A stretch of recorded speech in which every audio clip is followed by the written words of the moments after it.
The Combined View of the Masters. Book I. Masters Biography and Non-Astrological Indicators. By Rob Giordano. Copyright 2023. The Combined View of the Masters 2-book series www.ganngrids.com. Master Overlays and Mathematical Concepts. After years testing different market forecasting systems invented and explained by so-called modern-day forecasting masters, I came to the following conclusion. To me, it was only a small and elite group who consistently show an accuracy ratio well above the law of chance. This conclusion came only after several key concepts had been discovered hidden within several of their legendary books and courses. The scope of this series is based on discoveries found within the works of WD Gann, George Bayer, R.N. Elliot, Edward R. Dewey, Alan Andrews, Luther Jensen, Professor Donald Weston, James Mars Langham, and others. The Combined Views of the Masters. The Combined Views of the Masters give our readers intermediate through advanced background on many of the old masters' technical and astrotechnical forecasting applications. Each unique concept has been built directly into our Masters 2.0 software for easy testing. Each book will not only shorten the required learning curve to a few short months, but will also save years of trial and error research on many technical dead ends. This objective is accomplished by including multiple mini-biographies, actual trader commentary combined with personal research. This book includes hundreds of never-before-witnessed screenshots of each method in action. Many puzzle pieces in one place. As most who came before will tell, financial forecasting often starts as a curiosity, but soon become a multi-year or even lifelong obsession. Don't let this happen to you, as you can now learn from my personal time, research, and experience, thus simplifying each master method to the professional and novice alike. I wish someone had offered a similar package 25 years ago. Wishing you all the best. Concept Overview. When I first began studying different forecasting methods from the legendary masters, I found their work interesting. However, the fact each used astronomy and ancient mathematics as their primary forecasting tool didn't sit well with me at first. In fact, to me, the whole subject was nothing more than superstition and mumbo-jumbo rather than an actual science. My feeling at the time was, if financial astrology did hold some special place within financial market forecasting, why weren't all financial astrologers rich? The fact still remained, though being greatly misunderstood. Each gave many accurate and documented forecast weeks, and at times even months in advance.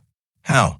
My curiosity and desire to answer this question propelled me through thousands of painstaking trial and error hours on each theory, book, and course each had to offer. Robert Giordano is currently retired from a New York City agency and devotes his spare time to the development of the new Gann Grid Masters software. Mr. Giordano oversees the development of several specialized technical charting programs, such as the Gann Grids Basic, the Gann Grids Advanced, and now in 2020 for the Gann Grid Masters 3.0 software. Mr. Giordano started studying technical analysis in 1992 and began researching the trading methods of WD Gann, George Bayer, R.N. Elliot, and many others in 1993. Many years were also spent studying dozens of different technical forecasting systems, which in the end led to many disappointing dead ends.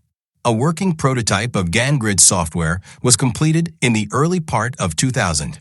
His research covers such subjects as metaphysical energy theories in relation to technical analysis, forecasting cycles from such authors as Jandro, Levi, Bardon, Case, Safariel, Jensen, Dewey, Parker, and others on such subjects as ancient astrology, astronomy, numerology, sacred proportions, and more. WD Gann. William Delbert Gann was born on June 6, 1878, in Lufkin, Texas, to Sam and Susan Gann, immigrants from the British Isles. Gann lived on a cotton ranch and was raised in a strict Methodist household. His mother, being a very religious person, encouraged him to read the Bible from an early age. In fact, she wanted him to become a minister, though his mother's wish never transpired. Gann loved reading and studying the Bible. Though he attended church every Sunday with his parents and listened to the sermons, Gann found his interpretations of scriptures to be very different from those of the ministers. He felt the Bible shouldn't be taken literally, as he felt it was more of a coded text filled with universal and natural laws more than just a book of facts. Also, within it he claimed many ancient secrets on the subject of cycles could be discovered, as well as important natural numbers referenced by the wise men following the stars. To him, it was a very unique science not known to many in the modern world. Gann was also found at an early age to have a photographic memory, as he nearly memorized the entire Bible page by page. In school he excelled in mathematics and was referred to many times as a future gifted mathematician. Over his life, Gann's tremendous appetite for knowledge led him into many different fields, which eventually resulted in groundbreaking market forecasting discoveries.